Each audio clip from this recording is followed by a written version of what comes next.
I'm PC Rana from Central Park Police Station. You alright, bud? Yeah, I'm alright. Just wondering, I'm recording. My body warm's on. Is everything okay?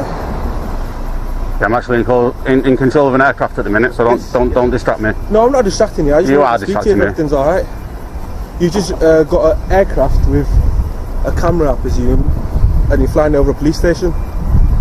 Is there any reason for that, pal? Lots of reasons for everything, isn't there? Yeah, there's a reason for absolutely everything, hence why I'm asking you.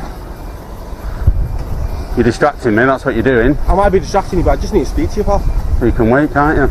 Or just wait till I land it. Absolutely, yeah, go ahead. I'm not landing it right now. What exactly are you trying to record, pal? I'm just flying at the minute, mate. For the moment, the reason as to why I'm coming to speak to you, do you want me to tell you? To distract me? No, negative, that's, well, if You're distracting me now, so if I crash it into a car, it's your fault. If I'm distracting you, that's just something that's occurred. Something that's occurred. I've told you I'm in charge of an aircraft. Why I'm trying to speak to the reason why I'm telling you is because you're distracting me. This officer instantly exposes he has no grasp of drone safety, public safety, or even basic common sense. FTA is mid-flight, eyes up, hands on the controller, and the officer barges in demanding answers even after being told he's actively creating a hazard. Any trained professional would pause, let the pilot land, and then speak. Instead, this officer treats a live drone flight like casual chit-chat time. And when FTA warns him correctly that a distraction could cause a crash into a car, the officer gives the dumbest answer possible. If I'm distracting you, that's just something that's occurred. He's basically admitting he's willing to cause a potentially dangerous incident just because he wants to talk right now. It's reckless. It's irresponsible.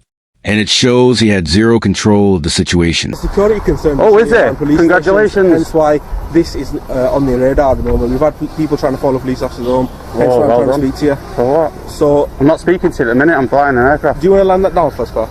No. Right, it's becoming a security issue now. I'm going to have to just put you in handcuffs. Right, can I land it first? Do you mind landing it then? Yeah? I can put you in handcuffs down and I have to stop searching, pal.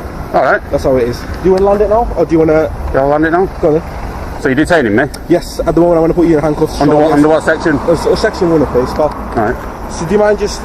Can I land it? Yeah, absolutely. You have to move, do you? Yeah, because I have to make sure it lands safely. That's fine. So, you want to put that down in your backpack, something like that, at least it's out of the way so you don't need to worry about it? So why are you detaining me? Section 1 stop search, pal. Section 1, so you think I'm coming equipped to steal? Negative, that's not remotely close. Oh, that's Section 1 of pace, isn't it? Section 1 of pace, yeah? Yeah, is that what you do? Section 1 of pace is a stop search power, yeah? Yeah, for what? For what reason? If you like to put your hands away, I can handcuff you, then I can explain as I legally have to explain. I'll explain everything to you after. The officer's use of Section 1 of pace wasn't just wrong. It exposed that he had no idea what power he actually needed. Section 1 requires a very specific suspicion that a person has stolen goods or burglary equipment on them. Nothing about flying a drone. Nothing about security issues. Nothing about filming a police station. So an FTA hits him with the obvious test. So you think I'm equipped to steal?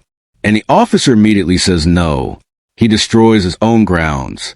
Instead of admitting he didn't know the correct legislation, he reached the first power he remembered from training and forced it into a situation it had nothing to do with. Well, I'm going to detain you under Section 1 of pace, which is stop search power.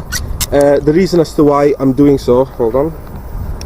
The reason is why I'm doing so is because recently we've had information about individuals following police cars out of the stations in unmarked cars and playing cloned cars with fake number plates. If you want, you can like put that down. No, it's alright. That's fine, cool, pop noise. So that's one of the reasons as to why you're going to be detained. And now I can see you. I'm speaking to you. You're not giving me any reason as to why you're here at this very moment.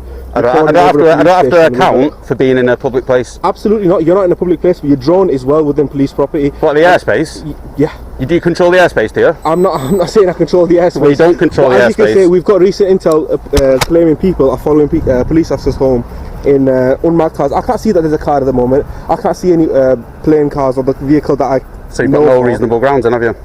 I just explained my reasonable grounds. No, they're not reasonable in my opinion. My collar number's on my shoulder, pal. So if I can't see it because of your collar. You can see it right there, pal. My collar number's right there. If you've got any issues with anything that I'm doing today, everything that you're doing, well within your right to complain. That's not an issue at all. The officer revealed he didn't understand the basics of what he was dealing with.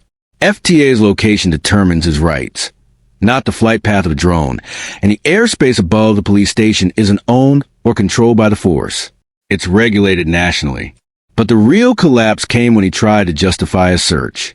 He threw out vague intel about people following officers home, as if that's somehow linked to a guy peacefully flying a drone over a building.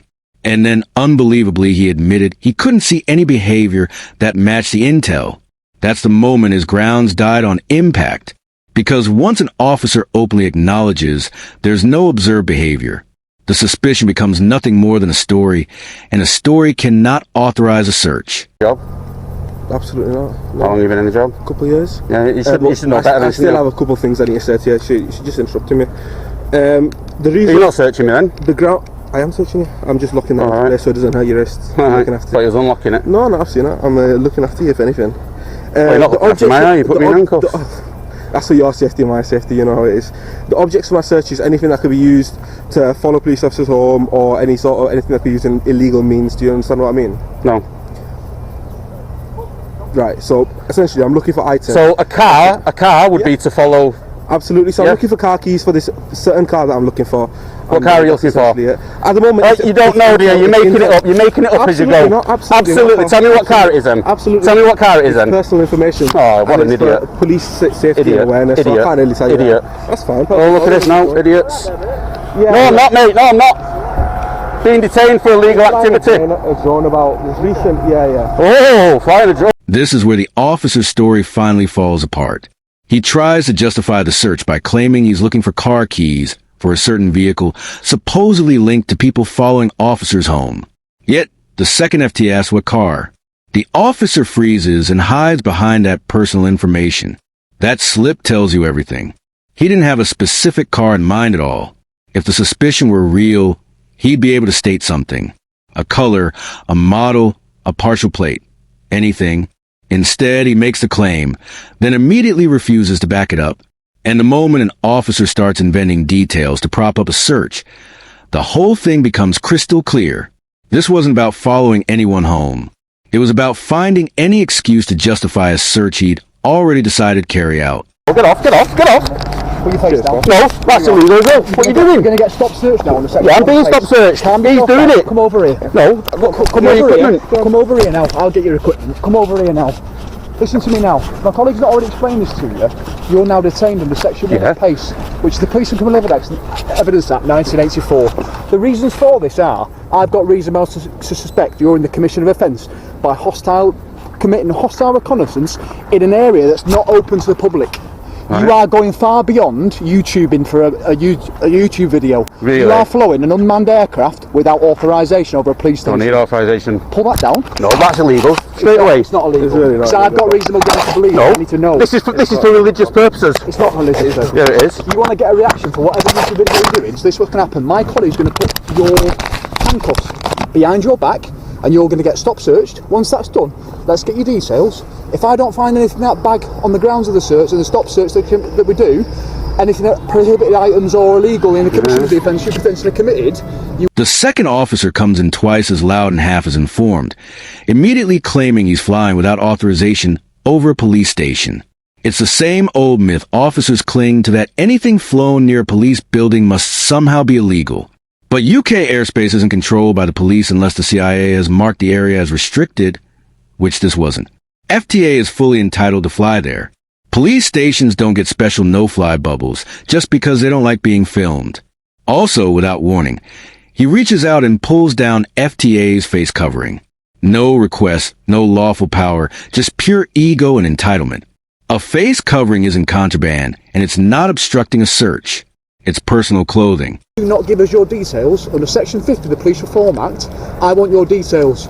You have caused members of staff at this police station in an area that's not open to the public. Didn't go in. Alarm. I'm not saying you did, but you flew your drone over the police station. Which isn't illegal.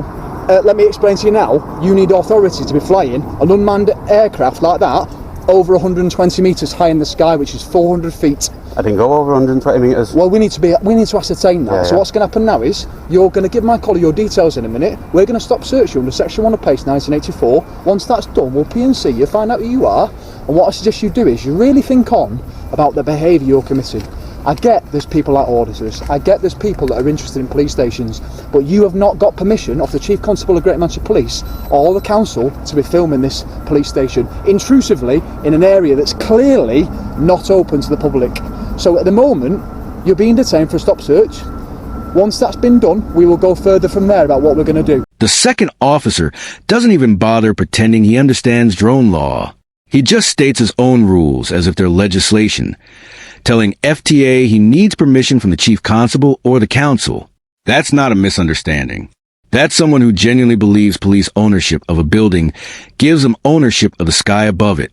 It's the same logic as saying you need Tesco's permission to fly over the car park.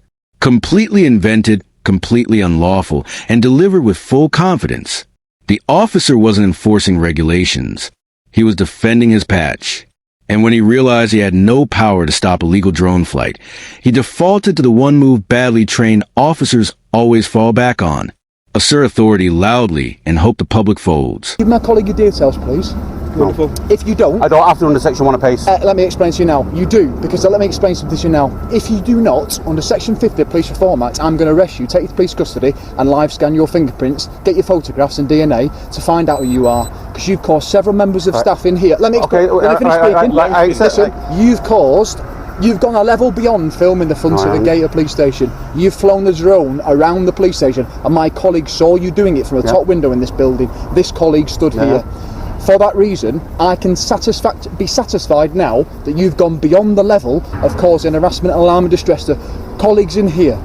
So you give me those details. If you don't, that's fine. We'll take you to police custody and we'll find out who you are there. On one condition. It's not under condition. That's what's going to happen. I want my phone recording you saying that I have to. No, we've got body cam. No, because I'll never get hold of that. Yeah, you can. No, I've tried it before. I don't get it. Well, ultimately, mate, listen to me now. You've got 5 to 10 seconds to make a decision. If you don't, I'm going to take you to police custody. Following the search, we're going to carry out under Section 1 of PACE 1984. Right, search me first, and then I'll give me details. That's fine. Okay. The Section 50 threat was a final proof these officers were completely out of their depth. The second cop tried to claim FTA had caused harassment, alarm, and distress. Not to members of the public, but to police officers who chose to confront him, detain him, lie about the law, and pull his face covering off. That's not Section 50. That's pure desperation. He wasn't responding to any criminal behavior. He was reacting to being challenged by someone who knew his rights. And FDA's own comment under the video confirms exactly why the force ended up paying out. A viewer asked the obvious question, how does items that could be used to follow officers home justify a Section 1 apace search? It does it because the officer literally made it up. FTA answers bluntly, yeah, illegal stop and search with no grounds. Civil claim 1. That's the whole case in one line. The powers were misused. The grounds didn't exist, and the force had no defense. They settled because they knew if it went to court, every lie, every unlawful threat, and every fabricated justification would be exposed. What makes this incident stand out isn't just the bad policing. It's how fast a normal harmless moment turned into a full-scale meltdown. FTA was literally mid-flight telling the officer, "You're distracting me. This is dangerous."